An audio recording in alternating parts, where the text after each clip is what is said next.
Olá, pessoal. Estamos aqui na comunidade indígena Tremembé, da Barra do Mundaú. Estamos aqui com a coordenadora Cleidiane e a diretora escolar também, Juliene. E iremos fazer uma entrevista sobre os direitos indígenas, né? Como tem se constituído, né, este povo no nosso país. A primeira pergunta é como você entende, né, o conceito de direito indígena dentro da realidade da comunidade, do seu povo? Bom, a questão do direito indígena é uma questão que, para nós que vivenciamos, né, e que nascemos e se criamos dentro de um território indígena, a questão do direito ela vem associada à luta. Porque o direito, né, que a gente diz assim, o direito está garantido na Constituição. É um direito constitucional, mas esse direito ele não chega se a gente não luta para ter ele. Porque não era para ser assim, porque o que a gente aprende como direito é aquilo que chega, né, como política pública para ajudar determinado povo, determinada comunidade. Para nós, nunca foi assim. Todo o direito que a gente buscou para dentro do território, ele veio associado à luta e muita luta, né? Porque hoje nós temos uma escola indígena, nós temos 2 escolas no território, mas nenhuma delas chegou assim, tá aqui para vocês porque vocês têm direito. Não, foi preciso a gente ir atrás, a gente acionar vários órgãos públicos, a gente andou até com processos judiciais, porque mesmo a gente tendo direito na Constituição a ter uma educação diferenciada, infelizmente, alguma parte dessa sociedade, né, acha que a gente, por ser indígena, não teria direito a uma escola do porte que a gente tem hoje. Então, assim, a gente enfrenta essa discriminação e esse preconceito mesmo dentro do próprio direito que a gente acha que tem. E um outro direito que a gente pode citar nessa questão é o direito à terra, né? Porque na Constituição Federal, especificamente no artigo 231 e 232, ele traz a questão do direito ao usufruto do território como bem comum para o povo. Mas essa terra, ela não é dada para os povos. Para que a gente estivesse aqui até hoje, foi preciso a gente lutar e resistir para dizer que a gente tem direito. E esse direito está lá na Constituição. Mas se a gente não lutar para garantir, ele não chega para a gente, né? E vários outros direitos também. Então, você já respondeu praticamente a segunda pergunta. Mas mesmo assim, para enfatizar, né, na prática, no dia a dia, quais são os maiores desafios que vocês enfrentam, né, aqui dentro, né, para garantir esses direitos no cotidiano da comunidade? É, tem a ver já com o que eu falei, né? Mas a gente tem vários outros direitos que a gente enfrenta desafios para conseguir, né? E aí, às vezes, a gente fica embarrado também nas questões burocráticas, né? Que acontecem, que tem no meio desses trâmites. E a gente perde também acesso a muitas outras coisas por falta, às vezes, de conhecimento, que é também um direito a gente ter, né? E aí a gente fica embarreirado nisso tudo. Os processos de demarcação dos territórios indígenas, infelizmente, ainda é um processo muito burocrático. E não é um processo fácil de entendimento, muitas vezes, do próprio território, das lideranças, que muitas vezes elas não têm um conhecimento letrado. E aí isso dificulta esses processos e a efetivação desses direitos na prática, né? Então, acho que a gente, infelizmente, a gente perde muito ainda. Mesmo tendo esse direito, ele muitas vezes ele não chega e a gente faz parte desse sistema burocratizado. Então, a gente pode citar, assim, enfatizar, né, o direito à terra, A terra né? é o principal. A gente luta principalmente por um território. Hoje, esse território, ele se encontra homologado. Ele já é um território homologado pelo atual presidente da República, mas também não foi uma luta fácil. Porém, a gente olhando hoje para a realidade dos povos indígenas do estado do Ceará, o único povo indígena do Ceará que conseguiu esse feito em 20 anos, porque a gente levou 20 anos para conseguir a homologação do nosso território, foi o povo Tremembé da Barra do Mundaú, porque os demais povos estão lutando há 40 anos, há 30 anos, ou muito mais do que isso, e não conseguiram chegar a essa etapa que nós chegamos atualmente. Embora esse direito esteja lá na Constituição, para vocês entenderem como os trâmites burocráticos, eles infelizmente, eles atrapalham todo esse processo e atrapalham, inclusive, o acesso a esse direito, né? Então, mesmo o território ele sendo homologado, a gente parte agora para a fase final desse processo, porque o processo ele passa por várias etapas, e nós estamos entrando na última etapa, que é a etapa da desintrusão, que é um outro processo burocrático, também muito difícil, né? Mas o nosso principal desafio é conseguir regularizar de forma, na sua totalidade, o processo do nosso território.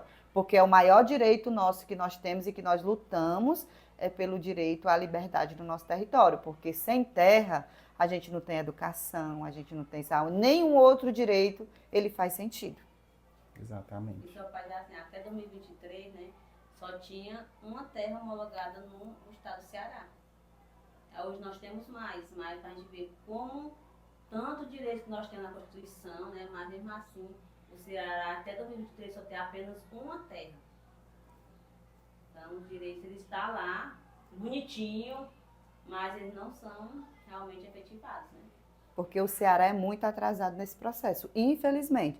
A gente escuta muito isso, né? A questão da globalização, o avanço tecnológico, avança isso, avança aquilo, mas infelizmente o Ceará é um estado muito atrasado nos processos de demarcação territorial. De 2023 para cá, que a gente conseguiu alguns feitos por questões também de organização política, né, de governantes que entendem essa causa como importante, mas a gente não sabe como vai ser daqui a alguns anos, entendeu? Então, é um processo também muito burocrático.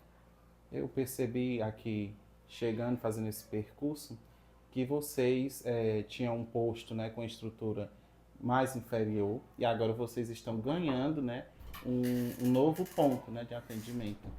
E como é que está assim, a saúde aqui dentro do território? Para nós, a saúde indígena é um outro direito, mas também é um direito muito suado e muito lutado, né, para a gente conseguir, né? Nós temos uma equipe multidisciplinar que atende o território completa, com médico, dentista, psicólogo, enfermeiro, a AISAN, que é uma categoria indígena, o AISAN ele cuida da água, né, do território, tem nutricionista, tem assistente social, uma equipe completa, né? Só que até então a gente não tinha um posto de saúde. Eles atendiam no espaço que é do território coletivo, que era onde funcionava a escola quando a gente não tinha o prédio. E aí a gente lutou muito e conseguimos o recurso através do controle social. E aí hoje o posto de saúde está sendo finalizado. Inclusive a obra vai ser entregue hoje, olha. Vai ser entregue daqui a pouco, né, a obra. E aí foi uma conquista muito suada, mas uma estrutura muito boa para o território, porque é um espaço que vai oportunizar todos esses atendimentos de forma qualificada, né? E aí o nosso posto de saúde hoje é maior do que a UPA do município, que atendia o município inteiro, só para vocês terem uma ideia, né? Mas isso, as pessoas olham, vocês têm direito a isso, é muito bonito, mas ninguém sabe a luta que tem por trás da garantia desse direito, né? E uma coisa que a gente não pode esquecer também é que, embora a gente tenha um prédio bonito, né, todo organizado, a gente não pode esquecer dos nossos processos e princípios próprios da medicina tradicional. Porque isso tem que fazer parte, porque senão a gente perde a essência daquilo que a gente lutou até hoje. Então, a medicina tradicional, ela é muito presente também dentro dos processos de atendimento da saúde indígena. Antes da gente ir lá tomar o comprimido da farmácia, nós temos os nossos remédios tradicionais, que esses que são a nossa principal medicina tradicional, que é trabalhada não só pela equipe de saúde, mas também dentro do currículo da educação. Ótimo. E mais uma pergunta, como a comunidade percebe o papel da FUNAI, né, e de outras instituições na defesa dos direitos indígenas? Na verdade, qualquer órgão que seja do governo, ele representa primeiramente o governo. E nem sempre os interesses do governo estão aliados aos interesses do povo, de um coletivo, e muito menos aliado aos objetivos de um território indígena, de um povo que se organiza por melhoria, que sabe dos seus direitos, que vai em busca deles, né? A gente sabe dessas dificuldades. A FUNAI é para representar, né? A FUNAI ela tem uma atuação importante e ela teve um papel muito importante para a gente chegar onde nós estamos hoje no processo territorial, né? Mas a gente tem algumas dificuldades também, porque a FUNAI muitas vezes ela não tem subsídio necessário para ajudar essas comunidades, para ajudar esses povos. Às vezes tem até boa vontade os servidores, mas ele não tem recurso, por exemplo, para um combustível para vir no território. Então, mais uma vez, o direito ele é barrado por questões burocráticas que a gente tem nesses processos todos, né? Então, a FUNAI ela é um parceiro importante, é para representar os povos, não só a FUNAI, mas hoje a gente tem, além da FUNAI, a gente tem o Ministério dos Povos Indígenas, né, que também atuam, que é um ministério novo no nosso país, e que a gente não sabe a duração disso, mas é um ministério em que tem à frente a defesa dos interesses dos povos, né, do Brasil. Mas, infelizmente, a gente tem esses desafios que não é só das comunidades indígenas, mas do povo brasileiro de uma forma geral. E a última pergunta que eu quero lhe fazer é quais os avanços recentes, né, em termos das legislações ou decisões judiciais que beneficiam aqui o povo, não só aqui da tribo, da comunidade, mas de todo o Estado brasileiro, né? Na verdade, os avanços que a gente pode citar para vocês, eu até já falei, né? Que eu acho que um avanço importante foi a questão dos processos territoriais, a gente ter tido um avanço, porque, como a Juliane falou, até 2023 parecia que a gente não saía do lugar, né? E de 2023 para cá a gente teve alguns avanços, inclusive outras terras hoje estão em processos de finais também para chegar à homologação como a gente chegou. Um outro avanço importante que eu acho que a gente pode citar, né, além da questão territorial, é o acesso às políticas públicas que chegam para os territórios. Hoje os territórios eles conseguem avançar na questão da gestão territorial, né, e isso vem através também do Ministério dos Povos Indígenas. Então a gente consegue acessar algumas políticas que antes a gente não tinha acesso. Mas eu gostaria de citar os retrocessos que a gente tem, né? Hoje a gente tem tramitando muitos projetos de lei, que a gente chama de PL, que tem um retrocesso significativo para a luta desses povos. Inclusive, retrocessos, né, na questão da identidade, a gente tem retrocessos, inclusive, também na questão dos processos de demarcação das terras indígenas e reconhecimento dessas terras. Eu não sei se vocês têm conhecimento, mas tem um PL que está tramitando hoje no nosso país, que ele discute a questão do reconhecimento, da regularização dos povos, das terras dos povos indígenas, só de 1988 para trás, né, se elas já se reconheciam antes de 1988, e isso é um retrocesso, inclusive constitucionalmente, né? Mas a gente sabe que existem interesses capitalistas por trás de tudo isso, né, desses PLs. Um outro PL que tem girado e que tem trazido uma preocupação muito grande para as terras indígenas é a questão da facilitação dos processos de mineração nos territórios indígenas. Então, isso também é um retrocesso, porque mexe com a identidade e com a cultura dos povos, né? O que as pessoas precisam entender é que quando mexe com a terra, mexe também com o nosso direito de ser o que nós somos. A terra, ela não é uma coisa qualquer. Para nós, a terra ela é nossa mãe, é um ser que nos alimenta, que também nos cura. Sem ela, a gente não tem a educação diferenciada, a gente não tem a medicina tradicional. E, infelizmente, o poder público ele ainda não enxergou isso. Porque se, de fato, enxergasse isso como importante, a gente não estaria hoje discutindo uma pauta que é nacional, que é inclusive global, que é a questão da emergência climática. Porque esses povos, eles alertaram desde o princípio com o cuidado com a terra, o cuidado com o meio ambiente, e isso não foi levado a sério. Porque se tivesse sido, a gente não discutia isso hoje, não teria tanta preocupação. Então, para nós é muito louvável, né, dentro desse conceito de direitos humanos, sentir um pouco da realidade de vocês. Porque ao estudarmos o direito, né, a Constituição, nós percebemos sim muitos direitos assegurados, mas como você fala, né, muitas vezes não chega até aqui facilmente, porque era o que era ideal. Já que está assegurado, né, deveria chegar. Mas é importante sentir a luta deste povo que brota, né, brota ali do íntimo de cada um, a luta por direitos, né? A luta por qualidade de vida, né? Então, isso é muito bom para nós como estudantes, né? Perceber todo esse trâmite que vocês vivenciam ao longo desse tempo, né? Que não é fácil, né? Já são 2 décadas, né? De luta. Então, eu quero também parabenizar vocês, né? Por nos dar esse conhecimento, né? Poder sentir aqui a experiência da terra, do povo, da comunidade que luta, unida, né? Então, eu gostaria, né, de perguntar a vocês, né?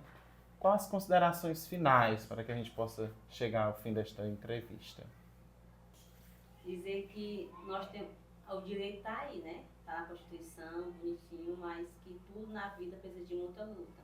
Nada chega tão fácil, principalmente para os povos originários, que sempre lutaram e continuam lutando para ter a garantia dos seus direitos.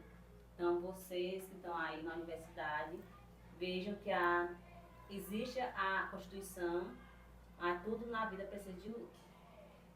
O direito na prática, ele é muito distante do direito que está no papel. Muitas vezes ele nem do papel ele sai, ele continua lá. Ele nasce lá e lá mesmo ele morre, porque ele não chega para os povos. E isso não só para as comunidades indígenas, né?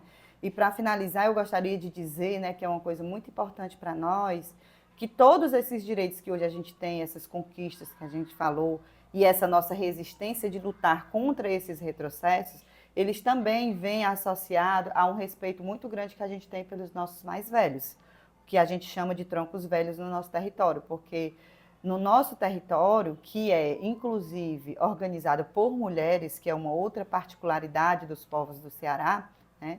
Nós temos 2 lideranças que são mulheres e que assumem toda a organização desse território. Os nossos mais velhos, eles são os nossos mestres.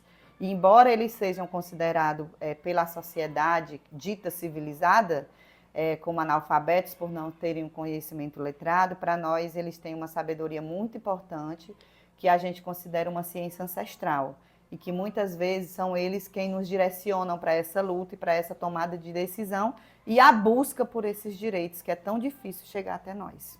Iremos agora, pessoal, finalizar, né, toda essa entrevista, para que vocês possam também perceber juntamente conosco que aqui viemos é a realidade, né? O que é sentir de perto a comunidade indígena, tanto naquilo que nós podemos já louvar, né, de melhorias e de direitos assegurados, que chegaram até aqui o povo, mas também de sentir as suas dores em relação às lutas que traz, né, durante já mais de 2 décadas. Então, obrigado pela atenção e boa noite.